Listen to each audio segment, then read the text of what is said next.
여러분 중에 혹시 몇 년 전에 방영된 증인이라는 영화를 보신 분이 계실까요? 영화의 줄거리는 대략 이렇습니다. 잘 들어보셔요. 어느 동네에 살인사건이 일어났습니다. 김은택이라는 할아버지가 어느 날 비닐봉지를 뒤집어 쓴 채 죽어 있는 것을 그 집 가정부가 발견하고 경찰에 신고한 사건이었습니다. 이 할아버지는 2년 전에 먼저 아내가 세상을 떠난 후에 늘 입버릇처럼 자신도 곧 아내의 뒤를 따라가겠다라고 말하고 다녔으며 치매 환자이기도 했습니다. 이 할아버지의 죽음은 동네 사람들과 가정부의 진술대로 삶을 비관한 채 치매 할아버지의 자살로 끝맺음을 할 수밖에 없었습니다. 그런데 유일하게 이 사건의 목격자가 나타났습니다. 그 목격자는 할아버지의 집의 맞은편에 살고 있는 지우라는 자폐증을 가지고 있는 어린 학생이었습니다. 하지만 아무도 이 자폐와 지우의 말을 믿어주지 않았습니다. 김은택 할아버지의 죽음은 자살로 판결이 내려질 수밖에 없었습니다. 그런데 마지막 재판에서 이 지우가 다시 한번 용기를 내어서 증인의 자리에 섰습니다. 그리고 이렇게 말했습니다. 저는 좋은 변호사가 되고 싶었는데 자폐증으로 인해 저는 변호사가 될 수는 없을 것 같습니다. 그 대신 저는 증인이 되고 싶습니다. 증인이 되어 좋은 일을 하고 싶습니다. 라고 말하면서 할아버지가 살해당했던 그날의 일을 생생하게 증언했습니다. 할아버지의 얼굴에 비닐봉투를 씌워 숨지게 했던 그 가정부의 얼굴의 표정과 또 할아버지를 살해하면서 했던 가정부의 말을 빠짐없이 생생하게 증언하므로 그 사건은 가정부의 살인사건으로 결말을 맺게 되었습니다. 여러분, 증인이란 무엇이며 어떤 사람이 증인이 될 수 있겠습니까? 여러분은 TV나 영화에서 재판을 하는 모습을 보셨을 것입니다. 어떤 사건을 재판할 때 재판장의 증인이 출석하여 그 사건에 대해 사실 그대로를 진술하는 장면을 한 번 정도는 보셨을 것입니다. 증인이란 소송 당사자는 아니지만 법원이나 법관의 신문에 대해서 자기가 듣고 본 사실을 그대로 진술하는 사람이 바로 증인입니다. 오늘 우리가 읽은 성경의 본문에서도 이 증인들이 등장을 했는데요. 이 증인들은 도대체 무엇을 증언했고 또 어떻게 증언을 했는지 말씀을 계속 듣도록 하겠습니다. 예수님은 예언의 말씀대로 하나님의 때가 되자 대제사장들, 장로들, 서기관들, 즉 종교 지도자들은 내가 유대인의 왕이다라는 그 예수님의 답변에 예수님에게 하나님을 모독했다는 죄, 즉 신성모독죄와 안식일을 범한 죄명을 씌워서 십자가의 처형을 내렸습니다. 하지만 예수님의 죽음은 그들이 말한 죄 때문이 아니라 모든 사람의 죄를 대속하시기 위해서 마치 어린 양처럼 대속 제물이 되어서 십자가에서 죽으신 것입니다. 예수님은 인류의 모든 죄를 지시고 채찍에 맞으시고 머리에는 가시관과 손과 발에는 못에 박히시고 옆구리는 창에 찔려 모든 피와 물을 다 쏟으시고 결국 십자가에서 죽으셨습니다. 예수님과 함께 고난의 잔을 마실 수 있다라고 장담했던 야고보와 요한도 또 내가 주와 함께 죽을지언정 절대 주를 부인하지 않겠다고 호언장담했던 베드로와 제자들도 예수님처럼 붙들려 죽을까 봐서 모두 그날 도망쳐버리고 말았습니다. 예수님께서 십자가에서 숨을 거두시자 아리마대 요셉이라는 사람이 예수님의 시체를 자신을 위해서 예비해둔 무덤에 세마포를 싸서 넣어두고 돌을 굴러 무덤 문을 닫았습니다. 무덤문은 굳게 닫혔고 또 예수님을 십자가에 처형한 종교 지도자들은 로마 경비병들에게 무덤문을 굳게 지키라고 했습니다. 예수님이 십자가에 죽으시고 그것으로 모든 것이 끝이 났다면 우리들 또한 예수님의 제자들처럼 모든 것을 다 포기하고 더 이상 예수님을 믿을 필요가 없을 것입니다. 하지만 예수님은 십자가에 죽으신 후 3일 만에 하나님의 말씀대로 죽음에서 다시 살아나셨습니다. 성도 여러분, 이 부활의 기쁜 소식을 누가 가장 먼저 들었을까요? 대제사장들이 들었을까요? 아니면 하나님의 말씀을 기록하고 가르치는 서기관들이 들었을까요? 예수님의 제자들이 들었을까요? 맨 처음 예수님의 부활의 소식을 들은 사람은 놀랍게도 여인들이었습니다. 갈릴리에서부터 예수님께서 십자가에 못 박힌 그 현장과 또 예수님의 무덤까지 끝까지 한결같이 예수님을 따르고 예수님을 섬겼던 여인들이 가장 먼저 부활의 소식을 듣게 된 것입니다. 특히 이 중에 막달라 마리아는 갈릴리 호수 서쪽 막달라 출신의 여인으로 예수님이 7 귀신을 쫓아준 여인이기도 했습니다. 7 귀신에 들린 여인이었다는 것입니다. 이 여인들은 이제 안식일이 지나기만을 기다렸습니다. 왜냐하면 예수님의 시신에 향품을 바르기 위해서였습니다. 시신에 향품을 바르는 것은 유대인의 장례 풍습입니다. 유대인들이 시체에 향품 처리를 했던 이유는 미라를 만들기 위해서가 아니라 무덤인 동굴 안에서 시체가 부패할 때 나는 냄새를 줄이기 위해서였습니다. 또한 짐승들이나 도굴꾼으로부터 이 무덤과 그 무덤 안의 부장품을 보호하고 무덤으로 인한 의식적인 불결함을 차단하기 위해서 원반처럼 커다랗게 생긴 큰 돌을 굴려서 이 동굴 무덤의 입구를 막은 것이 바로 유대인의 장례 풍습이었습니다. 안식 후 첫날 새벽, 즉 주일 새벽에 이 막달라 마리아와 다른 여인들은 예수님의 시신에 향품을 바르기 위해서 예수님의 무덤을 찾아갔는데요. 16장 1, 2절을 한번 읽어보도록 하겠습니다. 시작. 안식일이 지남에 막달라 마리아와 야고보의 어머니 마리아와 또 살로메가 가서 예수께 바르기 위하여 향품을 사다 두었다가 안식 후 첫날 매우 일찍이 해 돋을 때에 그 무덤으로 가며라고 말하고 있습니다. 이 여인들은 예수님의 시신에 향품을 바르기 위해 안식일이 지난 이후 빨리 아침 일찍 그 무덤을 찾아갔습니다. 그런데 이렇게 무덤을 향해 가던 여인들에게 하나의 큰 걱정거리가 있었습니다. 3절 같이 읽겠습니다. 시작. 서로 말하되 누가 우리를 위하여 무덤 문에서 돌을 굴려주리요 라고 말했습니다. 당시 유대의 장례 문화는 굴에 시신을 안치하는 방식이었습니다. 이 굴은 일종의 가족 묘지로 굴 입구는 바닥에 홈을 따라서 굴릴 수 있는 온반 모양의 돌로 막아두었다가 장례가 되면 그것을 열어서 이 시신을 그 안에 안치하는 형태였습니다. 입구를 막은 돌은 상당히 커서 돌을 굴러내려면 힘이 센 서너 명의 장정이 필요했습니다. 예수님이 무덤을 찾아간 여인들의 걱정은 무덤 입구를 막아둔 이 큰 돌을 어떻게 굴릴 수 있을까 걱정하면서 그 무덤을 찾아갔는데 무덤에 도착한 여인들은 깜짝 놀랐습니다. 무덤 문이 활짝 열려 있었고 더 놀라운 일은 예수님의 시체는 온데간데 없어졌고 그곳에 흰옷 입은 천사가 있었던 것입니다. 6절 같이 한번 읽겠습니다. 시작. 이르되 놀라지 말라. 너희가 십자가에 못 박히신 나사렛 예수를 찾는구나.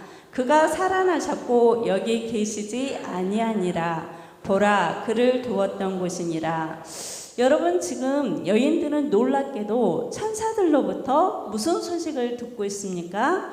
예수님의 부활의 소식을 듣게 된 것입니다. 하나님께서는 예수님 당시 사회에서 증인의 자격도 주어지지 않던 여인들에게 부활의 첫 증인이 되는 영광을 주신 것입니다. 세상에서는 내세울 것 하나 없는 주변인이 불과한 이들을 영광스러운 부활의 소식을 전하는 주인공으로 삼으신 것입니다. 사랑하는 성도 여러분, 혹시 나의 모습을 다른 사람들과 비교하면서 실망한 적은 없습니까? 내가 가진 것이 없다고, 능력이 없다고, 배운 것이 없고 건강하지 못하다고 실망하고, 때로는 주의 일을 하다 아무도 알아주지 않는다고 실망하거나 낙심한 적은 없습니까?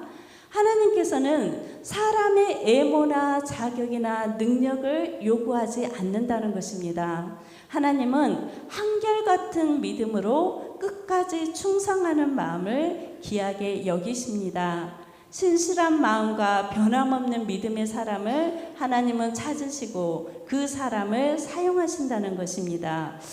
여러분, 천사들은 예수님의 이 부활의 현장을 목격한 여인들에게 어떤 사명을 맡기셨을까요? 7절입니다. 같이 한번 읽겠습니다.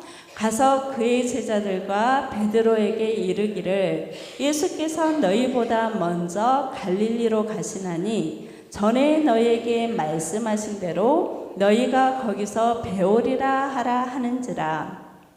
이 천사들이 여인들에게 맡긴 사명이 무엇입니까? 너희들이 빨리 가서 제자들에게 예수님의 부활의 소식을 지금 전해라 라는 것이었습니다.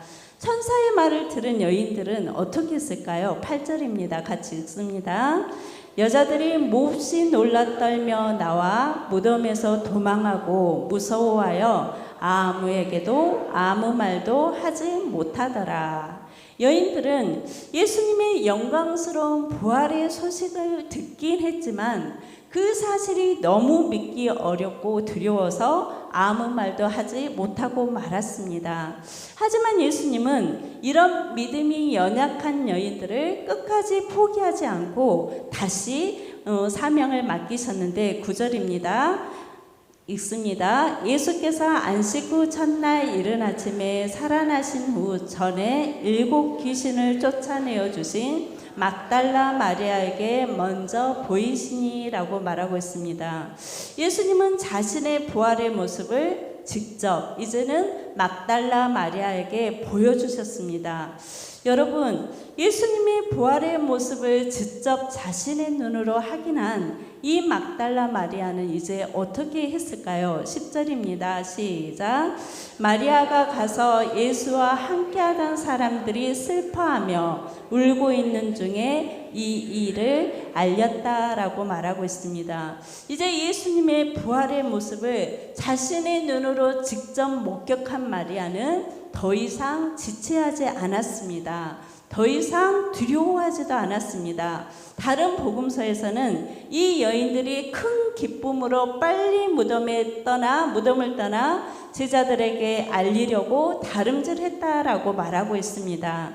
하지만 예수님의 제자들 또한 여인들의 이 말을 듣고서도 여전히 예수님의 부활을 믿지 못했는데 11절의 말씀 같이 읽겠습니다. 그들은 예수께서 살아나셨다는 것과 마리아에게 보이셨다는 것을 듣고도 믿지 아니하니라. 예수님은 사랑하는 여인들을 포기하지 않으신 것처럼 예수님의 부활의 소식을 듣고도 믿지 못한 제자들 또한 끝까지 포기하지 않으셨습니다.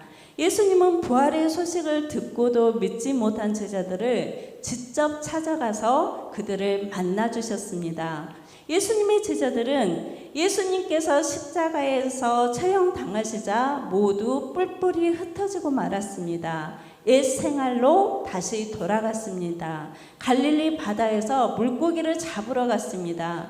예수님께서는 그 현장에 나타나셔서 이 믿음 없는 제자들에게 자신의 부활의 모습을 직접 눈으로 목격하도록 보여주셨습니다. 또한 의심하는 도마에게는 어떻게 했습니까? 친히 자신의 손의 못자국과 창자국을 만져보도록 하셨습니다. 그리고는 어떻게 말씀하셨습니까? 믿음 없는 자가 되지 말고 믿는 자가 되라고 말씀하셨습니다.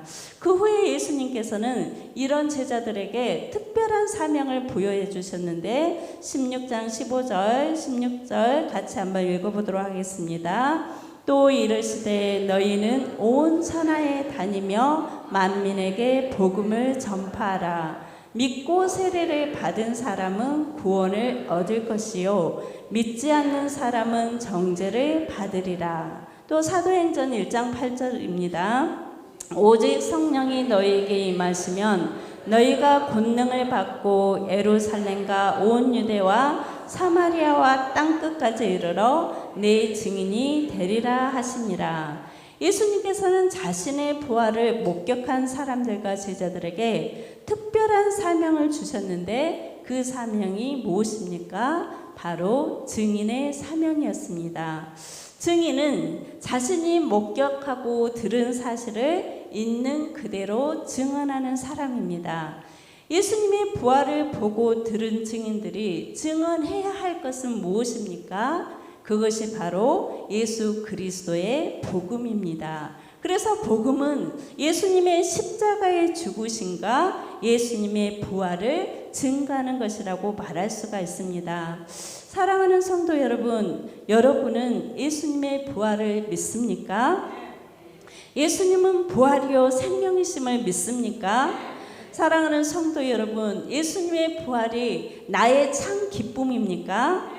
그렇다면 우리는 왜 예수님의 부활을 기뻐해야 하고 예수님의 부활은 과연 어떤 능력이 있는지를 한번 살펴보도록 하겠습니다. 먼저 부활의 능력입니다. 예수님의 부활의 능력은 첫 번째로 사탄의 권세를 깨뜨리는 역사가 있습니다. 창세기 3장 15절의 말씀 같이 한번 읽겠습니다. 내가 너로 여자와 원수가 되게 하고 네 후손도 여자의 후손과 원수가 되게 하리니 여자의 후손은 네 머리를 상하게 할 것이요 너는 그의 발꿈치를 상하게 할 것이니라. 이 말씀은 창세기에서 하나님께서 아담과 하와를 유혹하여 죄를 짓게 했던 에뱀 곧 사탄을 향한 저주의 말씀이었습니다. 하나님께서 사탄을 향하여 장차 여자의 후손으로 오실 예수 그리스도가 사탄의 머리, 즉 사탄의 모든 권세를 깨뜨릴 것이라고 말씀하신 것입니다. 그래서 예수님의 이 부활은 하나님의 말씀을 성취했습니다. 또한 예수님의 부활은 사탄의 머리를 깨뜨리는 역사를 이루었습니다. 두 번째로 예수님의 부활의 능력은 사망의 권세를 깨뜨리는 역사인데 고린도전서 15장 55절부터 57절의 말씀을 천천히 읽어보도록 하겠습니다. 시작.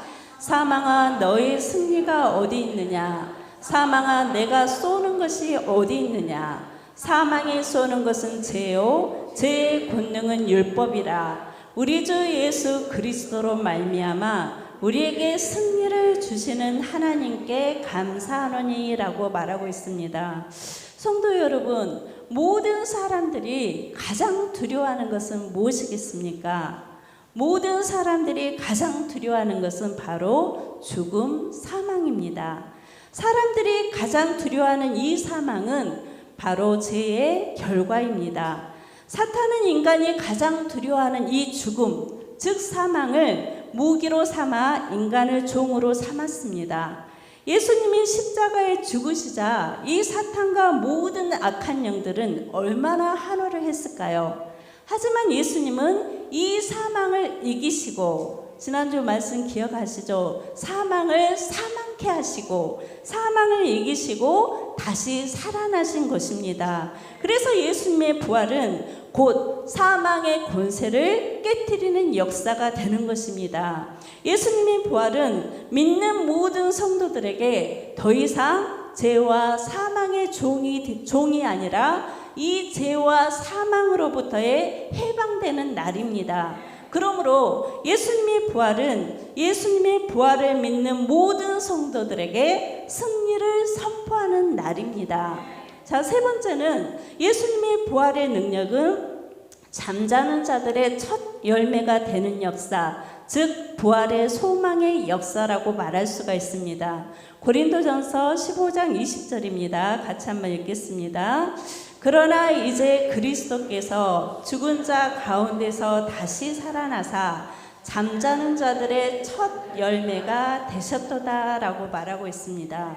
우리가 예수님의 부활을 진정으로 기뻐해야 할 이유가 바로 여기에 있는데, 예수님의 부활은 예수님을 믿는 믿음 안에서 죽은 자들의 첫 열매가 되어 주셨습니다. 성도 여러분, 첫 열매가 되었다는 뜻이 무엇일까요? 쉽게 설명을 한다면 봄이 되면 사과나무에 꽃이 피고 때가 되면 무엇을 맺습니까? 열매를 맺기 시작합니다. 모든 가시수는 맨 처음 열리는 열매가 반드시 있다는 것입니다.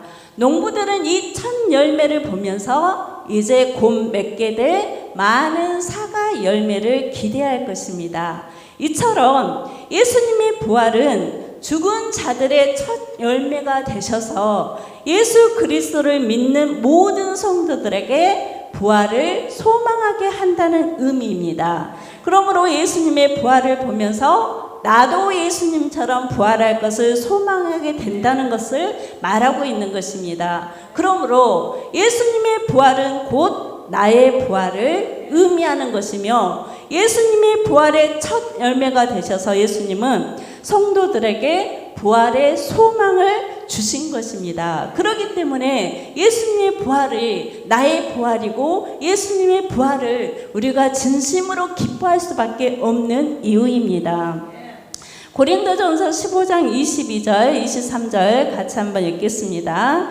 아담 안에서 모든 사람이 죽은 것 같이 그리스도 안에서 모든 사람이 삶을 얻으리라. 그러나 각각 자기 차례대로 되리니 먼저는 첫 열매인 그리스도요, 다음에는 그가 강림하실 때 그리스도에게 속한 자요라고 성경에서는 명시하고 있습니다. 예수님께서 부활의 첫 열매가 되시고 그 후에는 그가 강림하실 때 그리스도에게 속한 모든 성도들이 부활할 것을 약속하고 있는 것입니다. 사랑하는 성도 여러분, 그렇다면 우리는 과연 어떤 모습으로 부활하게 될까요? 너무나 궁금하지 않습니까? 부활을 한다는데 과연 어떤 모습으로 부활을 할까요? 부활의 모습에 대해 그런데 이미 성경에서 말씀하고 있습니다. 고린도전서 15장 42절에서 44절의 말씀을 천천히 같이 한번 읽겠습니다. 시작. 죽은 자의 부활도 그와 같으니 썩을 것으로 신고 썩지 아니할 것으로 다시 살아나며, 욕된 것으로 신고 영광스러운 것으로 다시 살아나며, 약한 것으로 신고 강한 것으로 다시 살아나며, 육의 몸으로 신고 신령한 몸으로 다시 살아나나니 육의 몸이 있은즉 영의 몸도 있느니라. 우리가 다시 부활한다는데 지금 나의 모습으로 부활한다라고 생각하면 부활하고 싶겠습니까? 아니겠죠. 저도 아닙니다. 그런데 성경에서는 이 땅에서 육체를 가지고 사는 모든 사람들은 쥐 고아를 막론하고 많이 배우거나 배우지 못하거나 재산이 많거나 가난하거나 건강하거나 늘 질병 가운데 있든지 이 땅에서의 육신은 모두 썩을 것이고 욕된 것이고 약한 것이고 육의 몸, 즉 흙으로 돌아갈 수밖에 없다라고 성경에서는 말하고 있습니다. 그런데 예수님께서 이 땅에 재림하여 오시는 날 우리도 이제 예수님처럼 부활할 것인데, 그 부활하는 모습은 이 땅에서의 모습과 전혀 다른 모습이라고 성경에서는 말하고 있습니다. 어떤 모습으로 부활합니까? 우리의 부활의 모습은 썩지 아니한 영원한 모습으로, 영광스러운 것으로, 다시는 약하지 않고 강한 것으로 흙으로 돌아가는 육신의 몸이 아니라 신령한 몸으로 부활한다라고 성경에서는 말씀하고 있습니다. 그러니 우리가 이 땅에서 때로는 가난하고 때로는 무시당하고 늘 질병 가운데 있다고 낙심할 필요가 전혀 없다는 것입니다. 사랑하는 성도 여러분, 나의 부활의 모습을 한번 상상해 보십시오. 어떻습니까? 가슴이 벅차오르지 않습니까? 우리의 부활이 기다려지지 않습니까? 더 이상 이 땅에 어떤 소망을 둘 이유가 무엇이겠습니까? 사랑하는 성도 여러분, 그렇다면 우리는 왜 예수님의 부활을 기뻐하며 찬양해야 합니까? 예수님의 부활이 곧 나의 부활이기 때문입니다. 왜 그동안 우리는 예수님의 부활을 기뻐하지 못하고 부활의 증인이 되지 못했습니까? 여인들과 제자들처럼 부활의 소식을 듣기는 했지만 여전히 예수님의 부활을 온전히 확신하지 못했기 때문입니다. 또한 부활의 능력을 깨닫지 못했기 때문입니다. 사랑하는 성도 여러분, 여러분은 예수님의 부활을 확신하십니까? 그렇다면 예수님의 부활을 확신하는 성도들은 이제 어떻게 살아야 합니까? 고린도전서 15장 58절 같이 한번 읽겠습니다. 그러므로 내 사랑하는 형제들아, 견실하며 흔들리지 말고 항상 주의 일에 더욱 힘쓰는 자들이 되라. 이는 너희 수고가 주 안에서 헛되지 않는 줄 알미라. 부활의 소망이 있는 자들은 어떻게 살아야 됩니까? 견실하고 흔들리지 말고 항상 주의 일에 힘쓰는 자가 되라. 너희 수고가 주 안에서 헛되지 않는다라고 성경에서는 분명히 말씀하고 있습니다. 또 히브리서 6장 19절입니다. 같이 읽겠습니다. 우리가 이 소망을 가지고 있는 것은 영혼의 닭 같아서 튼튼하고 견고하여 휘장 안에 들어가나니라고 말하고 있습니다.